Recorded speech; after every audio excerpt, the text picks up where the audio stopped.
ആരാധകർ രംഗത്ത്.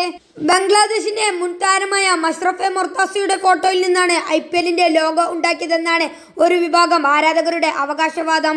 ബംഗ്ലാദേശ് താരം മുസ്തഫിസുർ റഹ്മാനെ IPLൽ നിന്ന് പുറത്താക്കിയ സാഹചര്യത്തിൽ ബംഗ്ലാദേശ് മുൻ ക്യാപ്റ്റൻ കൂടിയായ മൊർത്താസയുടെ ബാറ്റിംഗിൽ നിന്ന് പ്രചോദനം ഉൾക്കൊണ്ട് തയ്യാറാക്കിയ ലോഗോ ഇനി ഇന്ത്യ ഉപയോഗിക്കരുതെന്ന് ബംഗ്ലാദേശ് ആരാധകർ എക്സ് ഫ്ലോമിൽ കുറിച്ചു. സംഭവത്തിൽ BCCI IPL സംഘാടകരെ ഇതുവരെ ഔദ്യോഗികമായി പ്രതികരിച്ചിട്ടില്ല.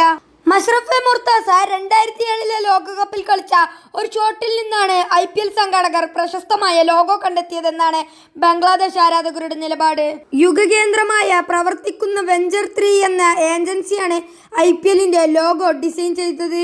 മഷ്റഫെ മൊർത്താസയുടെ ഷോട്ടിൽ നിന്ന് പ്രചോദനം ഉൾക്കൊണ്ടതാണ് ലോഗോ ഡിസൈൻ ചെയ്തതെന്ന് വർഷങ്ങളായി ക്രിക്കറ്റ് ആരാധകർക്കിടയിൽ ചർച്ചയുണ്ട്.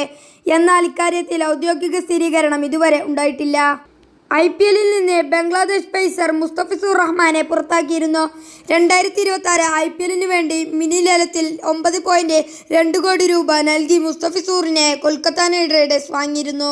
ബംഗ്ലാദേശിൽ ഹിന്ദു സമൂഹം നേരിടുന്ന ആക്രമണങ്ങൾക്കെതിരെ ഇന്ത്യയിലും പ്രതിഷേധം ശക്തമായതോടെ ബംഗ്ലാദേശ് താരത്തെ മാറ്റി നിർത്തണമെന്ന് ആവശ്യമുയർന്നിരുന്നു. ഇന്ത്യയിൽ പ്രതിഷേധം കനത്തതോടെയാണ് BCCI ഇടപെട്ട് മുസ്തഫിസുറിനെ പുറത്താക്കിയത്. ഇതോടെ ഇന്ത്യയിൽ നടക്കുന്ന T20 ലോകകപ്പിൽ കളിക്കാനെത്തില്ലെന്നും ബംഗ്ലാദേശിന്റെ മത്സരങ്ങൾ ശ്രീലങ്കയിലേക്ക് മാറ്റുമെന്നും ബംഗ്ലാദേശ് ക്രിക്കറ്റ് ബോർഡ് ആവശ്യപ്പെട്ടു. ബംഗ്ലാദേശിൽ IPL ബ്രോഡ്കാസ്റ്റ് ചെയ്യരുതെന്നും പ്രാദേശിക ചാനലുകളോട് ബംഗ്ലാദേശ് സർക്കാർ നിർദ്ദേശിച്ചിട്ടുണ്ട്.